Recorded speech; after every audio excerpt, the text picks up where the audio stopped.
안녕하십니까. 신인균의 국방TV 데일리 디펜스입니다. 자, 연휴 잘 보내셨습니까? 요즘 특별히 기쁜 소식도 없고 해서 제가 오늘 좀 말랑말랑한 이야기 하나 해드리겠습니다. 우리 적국이 잘 못 되는 거니까 기분 좋은 겁니다. 자, 러시아 스텔스 폭격기 팍다. 이게 이제 미국에 도전장을 내밀었습니다. 그런데 과연 잘 될까요? 이 러시아 스텔스 폭격기 팍다에 대해서 알려드리겠습니다. 잘 되고 있는지. 자, 9월 14일 날 에어 리코그네이션이라는 군사 전문지가 보도를 했습니다. 바로 러시아의 차세대 스텔스 폭격기 팍다가 제작에 착수했다라는 기사로 보도를 했는데요. 내용은 이렇습니다. 러시아가 기존의 투폴레프 95 MS 베어와 투폴레프 22 M3 백파이어 폭격기를 대체하기 위한 미래 전략 폭격기인 미래 장거리 항공 복합체, 약칭 팍다 시제기 제작에 착수했다. 러시아의 폭격기 제작 업체인 투폴레프와 유나이티드 에어크래프트 코퍼레이션은 9월부터 팍다의 기체 제작에 착수했으며 이는 지난 2월 체결된 계약에 의거한 것이다. 이 신형 폭격기는 공기역학적 구조를 가진 주입과 스텔스 구조를 가지는 아음속 폭격기이며 적의 주요 표적을 수천 킬로미터 떨어진 곳에서 극초음속 무기로 공격할 수 있는 능력, 러시아 국내의 어떤 비행장에서도 뜨고 내릴 수 있는 능력을 요구받고 있다. 이 폭격기는 레이더 반사 면적 감소를 위해 광범위한 복합재료 사용이 예정되어 있으며 레이더는 물론 적외선 장비에 대한 피탐 억제 대책도 갖춘 우수한 성능의 폭격기로 제작될 것이다 라고 보도를 했습니다. 자, 이 보도를 보면 지금 굉장히 강력한 스텔스 폭격기를 만들고 있는 것 같고 지금 이제 그렇게 스타트를 한 것 같은데 사실 이 사업이 지금 바로 시작된 게 아니고 사실은 굉장히 오래된 사업입니다. 그걸 지금 러시아가 한 40년 정도 끌다가 이제 지금 시작을 제대로 하고 있는 것 같은데 과연 어떤 사업인지 또 어떤 능력인지 또 어떻게 될 것인지 이런 것들을 제가 알려드리겠습니다. 자, 팍다 프로그램은 뭐냐? 이겁니다. 대부분 냉전 시절에 제작된 노후 폭격기들을 대체하기 위한 러시아 공군의 차세대 폭격기 프로그램입니다. 1970년대부터 소요가 제기되었으나 경제적인 문제로 2008년에서야 정식으로 사업이 시작되었으며 10여 년에 걸친 기술 개발을 거쳐 오는 2020년대 중반 이후 전력화를 목표로 추진 중입니다. 자, 지금 이 사진 보시면 미사일을 쏘고 있는 폭격기를 보실 수가 있는데 이대로 나온다는 이야기는 아니에요. 이 사업은 1970년대에 스타트를 했습니다. 과거에 1970년대에 미국이 B-1B를 만들었고 또 그 이후에 이제 이 B-2 스텔스 폭격기에 대한 그런 개념을 연구하고 있다라는 소식을 소련도 들었죠. 그렇게 해서 그때도 이미 그때 우리도 차세대 스텔스 폭격기를 개발하자라는 컨셉을 가지고 지금 이제 시작을 했던 거예요. 그런 것들이 지금에 와서 지금 이제 현실로 구현되고 있는데 또 어떤 것인지 자세히 한번 더 들어가 보겠습니다. 자, 소요적이 40년 만에 제작에 들어간 폭격기입니다. 자, 이 흑백 사진인데 사진 보이시죠? 이게 아주 오래전에 시제기로 만들었던 모급입니다. 진짜 날아다니는 비행기는 아니고 모급 비행기인데 M60B라고 하는 컨셉트 모급이에요. 이게 이제 당시 통과가 됐어요. 이렇게 만들자. 날개를 보면 글라이더 형상으로 이제 옆으로 쭉 뻗어 있죠. 이렇다는 것은 결국 속도가 빠른 비행기는 아니고 좀 천천히 날지만 아음속, 그렇지만 이제 나름대로 스텔스 성능을 부여했다라고 알려지고는 있습니다. 최초 소요 제기는 1978년에 했습니다. 그리고 개념 연구 착수는 1979년에 했고요. 기본 설계안 통과는 1991년에 했습니다. 그런데 1991년에 무슨 일이 발생했습니까? 이제 그때부터 소련이 무너지기 시작했죠. 이 기본 설계안이 통과됐는데 소련이 무너지니까 안 되는 것이죠. 그래서 통과되자마자 바로 무기한 연기 결정에 들어갔습니다. 그래서 모급만 나오고 그냥 무기한 연기됐어요. 무기한. 그러다가 이제 2008년에 푸틴 러시아 대통령이 당시 이제 천연가스 석유 많이 팔고 해가지고 이제 이 뭔가 자신감이 붙었죠. 그래서 사업 재개를 결정합니다. 그리고 이제 2019년까지 지금 흘러왔는데 11년 지났죠. 그러니까 아직까지 뭔가 안 된 겁니다. 이제서야 시제기 제작에 착수했다. 라는 것입니다. 그래서 11년 지났는데 시제기 제작에 착수했고 이것마저도 그간 흘러오면서 11년 만에 상당히 변화된 그런 성능으로 되게 됐습니다. 사실 우리나라하고 러시아하고 국가 GDP 비슷하지 않습니까? 국방 예산 러시아 많지 않습니다. 그렇기 때문에 러시아가 그 빠듯한 우리와 비슷한 그런 국방 예산으로 이런 폭격기, 전략 폭격기를 만든다는 거 대단히 힘든 일이죠. 그러다 보니까 러시아도 예산의 압박 때문에 이런 거 제대로 될 리가 없죠. 아무리 기본 그 기초과학 기술이 좋다고 하더라도 돈이 없는데 뭐 이런 것이 제대로 나올 리가 없는 것이죠. 자, 어떻게 되는가 또 보여드리겠습니다. 자, 서방 세계를 바짝 긴장시켰던 푸틴의 블러핑. 2016년도인데 블러핑이 뭡니까? 뻥카 아니겠습니까? 뭔가 없는데 대단히 있는 것처럼 이렇게 과장을 했다라는 겁니다. 어떻게 과장을 했냐? 최근에도 푸틴 대통령이 뭐라고 했냐면은 쓰나미를 일으키는 포세이돈이라고 하는 핵 어뢰를 만든다. 또 아방가르드, 뭐 킨잘 이런 뭐 정말 극초음속 활공비행체, 극초음속 미사일 이런 것들 만들어서 완전히 전 세계 어디든지 공격해버린다. 요격이 안 된다. 뭐 이런 거 계속 이제 직접 발표했지 않습니까? 2016년에도 발표를 했어요. 그래서 뭐라고 했냐? 우리 차세대 폭격기 만든다. 그런데 말이야, 그 차세대 폭격기 성능 한번 알려줄까? 깜짝 놀랄걸? 이러면서 뭐라고 했냐? 폭격기인데 세계 어디든지 2시간 이내에 도달 가능한다. 아니, 폭격기가 얼마나 빠르면 세계 어디서든지 모스크바에서 떠가지고 2시간 이내에 가서 폭격할 수 있다는 겁니다. 극초음속 우주 비행이 가능하다. 이게 엔진이 듀얼 모드예요.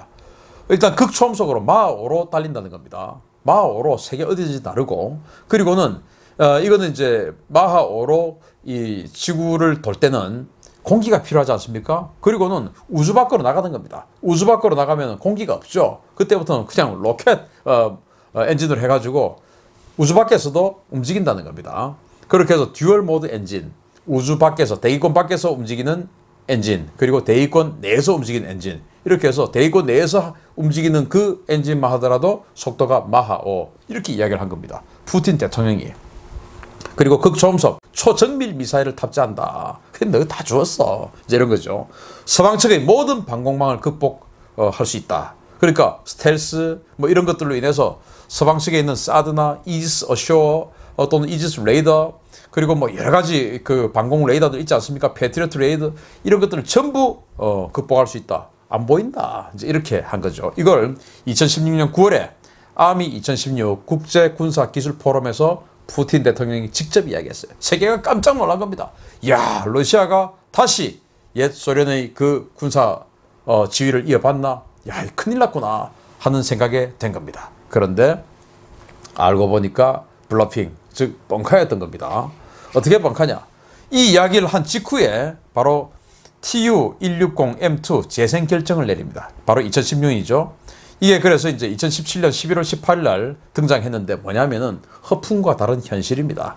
투플레프 160M2 블랙잭입니다. 이 블랙잭 폭격기의 등장인데, 이 블랙잭 폭격기는 과거에 소련 시절에 만들었던 러시아의 전략 폭격기 3대장이 있죠. 3종 세트. 바로 투플레프 95. 뭐 프로펠러 4개가 달려가지고 이제 한국 지금 카디제도 가끔 오는 그 굉장히 큰 폭격기 아니겠습니까? 그 베어. 그리고 이제 백파이어, 투플레프 22 백파이어 있습니다. 그 백파이어와 더불어서 가장 크고 강력한 초음속 폭격기인 이 블랙잭을 만들었는데, 이 만들고 얼마 되지 않아서 소련이 무너졌습니다. 그래서 소련이 무너질 때 공장에서 만들고 있던 블랙잭 폭격기가 3대가 있었습니다. 근데 소련이 무너졌으니까 더 이상 만들 필요가 없죠. 당시 이제 모라토리움을 선언한 러시아로서는 그것을 만들 능력도 안 됐죠. 그러니까 그냥 방치해두고 있었습니다. 바로 우크라이나에서 만들다가 중국으로 팔려나갔던 그 바르야그, 이제는 랴오닝이라고 하죠. 그 항공모함처럼 만들다가 말았어요. 그런데 러시아가 야, 이제 우리 폭격기 지금 대통령께서 저렇게 이야기는 했지만 사실 저거 나오려면은 너무 오래 걸린다. 그러니까 지금 현재 있는 이 폭격기는 너무 낡았고 너무 수량도 적고, 이러니까 지금 저 공장에 지금 만들다가 만 거 저거 갖고 와서 지금 요즘 최신형 한정 장비 달고 해가지고 저거 좀 쓰자. 세대면은 제법 쓸만하잖아. 이렇게 된 겁니다. 그래서 재생 결정을 2016년에 푸틴 대통령이 저렇게 뻥카를 치던 그 시절에 이렇게 재생 결정을 하고는 팍다 프로그램이 예산과 기술 부족으로 지연되자 값싸게 전력 공백을 메우기 위한 방안으로 제시된 전력 증강 계획입니다. 구소련 시절 제작 중단된 기체를 가져와서 엔진과 무장, 항전 장비를 현대화하여 재생하는 방식으로 세대의 투플레프 160 블랙잭을 투플래퍼 160 M2 버전으로 제작해 전력화한 사업입니다. 이게 이제 2017년 그 사업 통과한 1년 만에 이렇게 롤아웃 되었습니다. 그러니까 이제 푸틴 대통령이 그렇게 정말 우주까지 가가지고 전 세계 어디든지 2시간 만에 폭격한다는 그 폭격기가 사실 될까 하는 이제 의문에 쌓이게 된 겁니다. 자, 2018년 현실의 벽에 부딪힌 러시아입니다. 자, 이때 어떻습니까? 14년도에 우크라이나의 크림반도를 침공했죠.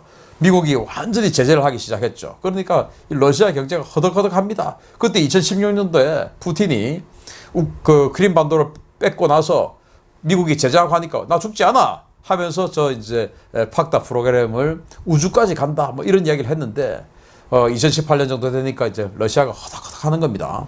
그래서 현실의 벽에 부딪힌 러시아는 일정 연기 그리고 비용 절감을 결정합니다. 어떻게 했냐? 기존 기술을 최대 활용하는 방향으로 해서 비용을 절감하자.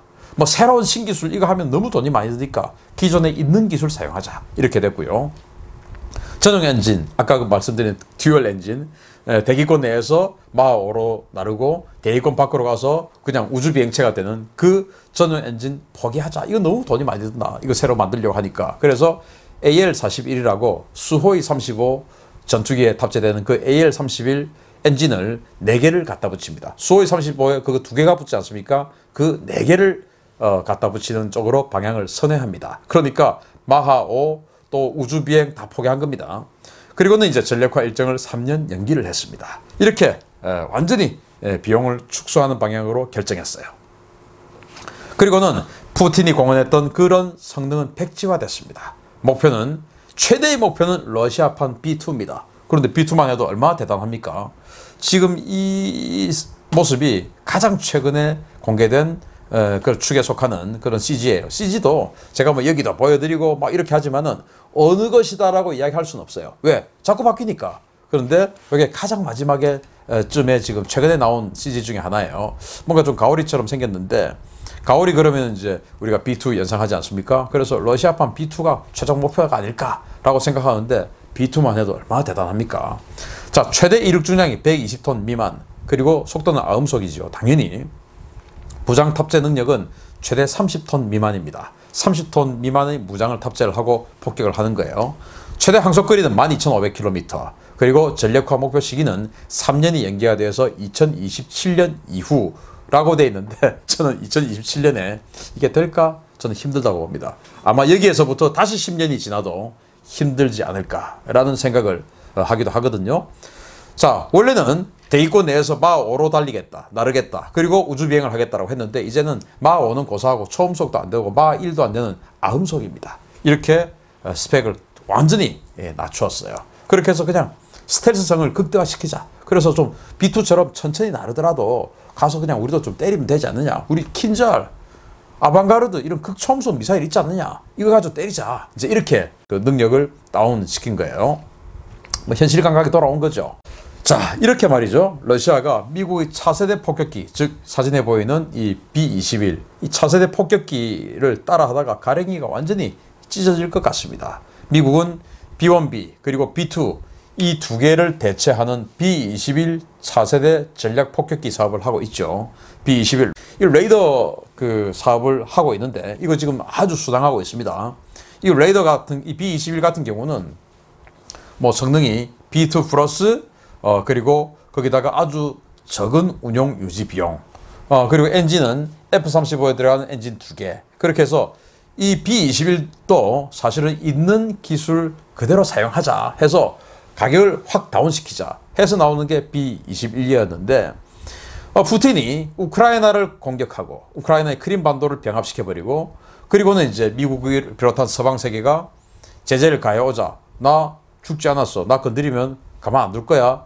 라는 그런 그 블러핑을 하다가 사실은 그게 아니다. 그런 능력이 없다. 라는 것을 전 세계에 지금 낱낱이 그냥 발가벗겨 지우고 있는 사업이 바로 이 러시아의 차세대 폭격기 파크다 사업입니다. 그래서 지금 이 B-21 같은 경우는 내년 정도에 이제 시제 비행을 하게 되죠. 그런데 러시아는 한 3년, 4년 이후에 지금 시제 비행을 하겠다라고 하는 것인데 그것도 사실은 저는 제대로 되지 않을 것이다. 따라서 러시아 아무리 기초군사 과학 기술이 뛰어난 이 러시아라 하더라도 예산이 수반되지 않아요. 그리고 중국 같은 경우는 예산은 되는데 기술이 되지 않아요. 이 두 나라가 합칠 수는 없습니다. 그렇기 때문에 러시아나 중국이 아무리 노력하더라도 사실은 미국의 이 군사 기술을 뛰어넘을 수가 없다라는 겁니다. 따라서 혹시 러시아 미국 이기지 않을까? 정말 푸틴 대통령이 2016년에 이런 이야기 했는데 그거 나오지 않을까? 라는 기대를 하는 분들이 있을 수 있습니다. 사회주의 좋아하고 독재 좋아하고 하는 분들 있지 않습니까? 꿈 깨십시오. 그거 안 나옵니다. 자, 이렇게 해서 우리의 잠재적인 또 현실적인 러시아의 전략 폭격기 사업이 아주 힘들어지고 있다라는 말랑말랑한 소식 전해드리면서 오늘 데일리 디펜스 마치겠습니다. 감사합니다.